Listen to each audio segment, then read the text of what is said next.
तो दोस्तों आज की इस वीडियो में हम लोग लो ब्लड प्रेशर को समझने वाले हैं कि आखिर लो ब्लड प्रेशर होता क्या है, किन लोगों में लो ब्लड प्रेशर की प्रॉब्लम देखी जाती है और इनमें कौन कौन सी दवाई इस्तेमाल में ली जाती है। आज इसे ही सरल शब्दों में समझेंगे और यह हम सबको जानना बहुत इम्पोर्टेंट है। तो चलिए जानते हैं। तो पहले समझते हैं कि लो बीपी होता क्या है। तो आपको बता दूं दोस्तों, किसी भी कारण से होने वाली ब्लड प्रेशर में कमी आने पर उसे लो ब्लड प्रेशर कहा जाता है, जिसे हाइपोटेंशन के नाम से भी जाना जाता है। और आपको ध्यान रहे कि जब भी हाइपो वर्ड लिखा मिले तो आप समझ जाना कि इसका मतलब कमी होता है, और अगर किसी भी वर्ड के आगे हाइपर वर्ड रहे तो आप समझ जाना कि इसका मतलब ज्यादा होता है। इसलिए बीपी के कमी होने पर हाइपोटेंशन कहते हैं और बीपी के ज्यादा होने पर हाइपरटेंशन कहते हैं। होप सो इतना आपको क्लियर हुआ होगा इन दोनों वर्ड में। आमतौर पर दोस्तों बड़ों में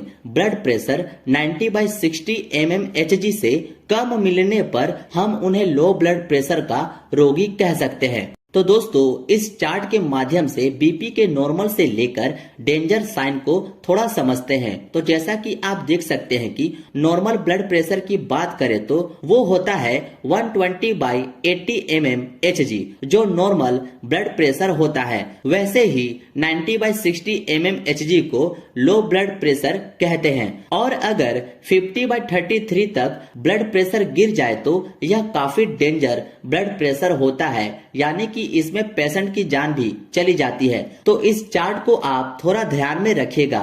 दोस्तों हम लोग बीपी को ऊपर और नीचे इस तरह से लिखते हैं, जैसे 120/80। इस ऊपर वाले प्रेशर को सिस्टोलिक प्रेशर कहा जाता है और इस नीचे वाले प्रेशर को डायस्टोलिक प्रेशर कहते हैं। इस चीज को भी आप ध्यान में रखिएगा। होप सो इतना आप समझ गए होंगे कि लो ब्लड प्रेशर होता क्या है। अब आप इसका स्क्रीनशॉट ले लीजिए। और हाँ दोस्तों आपको बता दूं, लो ब्लड प्रेशर आमतौर पर 3 प्रकार का होता है। पहला सिम्टोमेटिक हाइपोटेंशन, दूसरा एसेंशियल हाइपोटेंशन और तीसरा ऑर्थोस्टैटिक हाइपोटेंशन। अब थोड़ा इन तीनों को शॉर्ट में समझ लेते हैं। सिम्टोमेटिक हाइपोटेंशन की अगर बात करें तो इस प्रकार के हाइपोटेंशन में रोग की सीवियरिटी के अनुसार एक्यूट तथा क्रोनिक सिम्टम प्रकट करते हैं। इसमें डिफिकल्टी इन ब्रीथिंग, यानी कि सांस लेने में दिक्कत होती है, पोलर स्किन, स्वेटिंग, पसीना आने लगता है,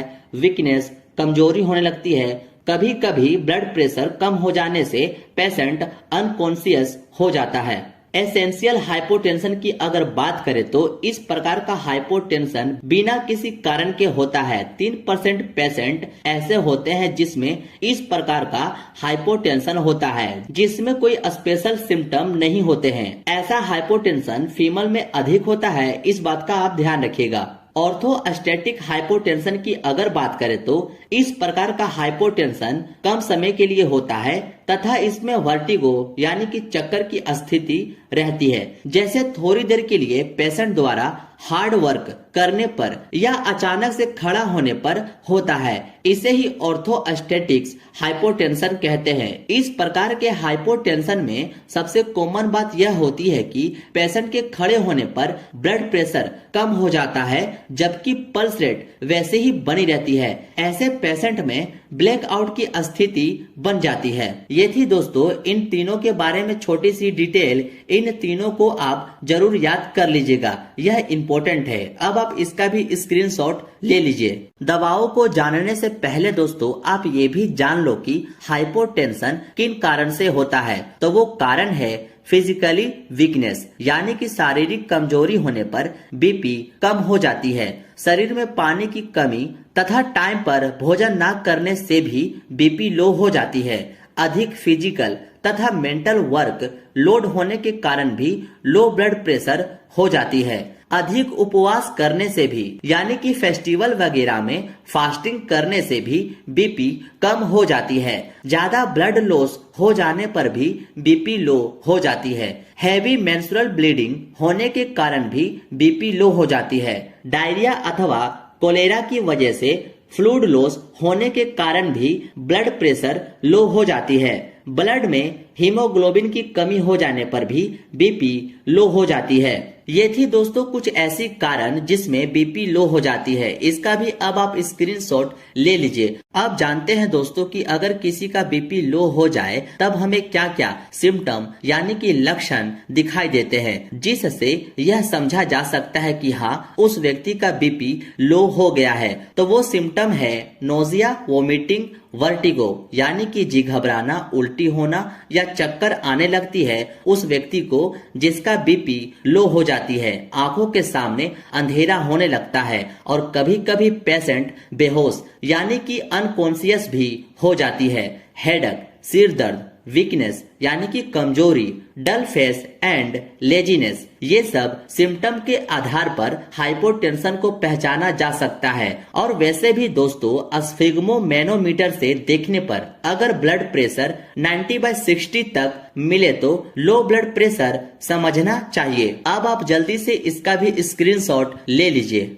अब जानते हैं दोस्तों ब्लड प्रेशर की कमी हो जाने पर इस्तेमाल की जाने वाली दवाओं के बारे में। तो वो है फ्लोरिकोट टैबलेट, जिसका कॉम्पोजिशन फ्लूड्रोकोर्टिसन टैबलेट होता है, जिसका काम हमारे ब्लड वॉल्यूम को और ब्लड प्रेशर को बढ़ाना होता है, जो ऑर्थोस्टैटिक हाइपोटेंशन के थेरेपी में यूज करते हैं। इसकी डोज की बात करें तो 100 से 200 माइक्रोग्राम पर डे लेना होता है। नेक्स्ट टैबलेट है सिपमीडो के नाम से, जिसका कॉम्पोजिशन मिडोड्रीन होता है, जिसका काम लो ब्लड प्रेशर यानी कि हाइपोटेंशन को ट्रीट करना होता है। इसको खाने के बाद हमारा ब्लड प्रेशर इंक्रीज होता है। इसकी डोज की बात करें तो 2.5 mg से लेकर 10 mg तक ओरली लेनी होती है हर 8 घंटे के बाद। नेक्स्ट टैबलेट है डेस्टिनोल, जिसका कॉम्पोजिशन पायरिडोस्टिक माइन टैबलेट होता है। इसके अलावा दोस्तों पेशेंट को कंप्लीट बेड रेस्ट देना चाहिए। इंजेक्शन NS यानी कि नॉर्मल सलाइन सीरा मार्ग से दी जानी चाहिए। ORS लगातार पिलाते रहना चाहिए ताकि डिहाइड्रेशन ना हो। विटामिन, मिनरल्स तथा प्रोटीन रिच डाइट देनी चाहिए। पेशेंट को ज्यादा से ज्यादा फ्लूइड इंटेक लेना चाहिए। सिरप विटकोफोल 2 चम्मच सुबह शाम लेना चाहिए अथवा कैप्सूल ओट्रिन रोजाना 1 कैप्सूल लेना चाहिए। सिरप बेस्टोजाइम 10 ml सुबह शाम खाने के बाद लेना चाहिए अथवा यूनी इंजाइम कैप्सूल 1 कैप्सूल सुबह शाम लेना चाहिए। इसके अलावा सिम्टोमेटिक ट्रीटमेंट किया जाना चाहिए, जैसे नोजिया एंड वोमिटिंग होने पर टैबलेट रेंटेक डी देना चाहिए। हेडेक होने पर यानी कि सर दर्द होने पर टैबलेट डायनापार देना चाहिए। वर्टिगो होने पर टैबलेट अस्टेमिटिल देना चाहिए। ये थी दोस्तों छोटी सी नोट्स लो ब्लड प्रेशर के बारे में और इनके दवाओं के बारे में। होप सो ये वीडियो आपको अच्छी लगी हो। मिलते हैं अब आपसे नेक्स्ट वीडियो में।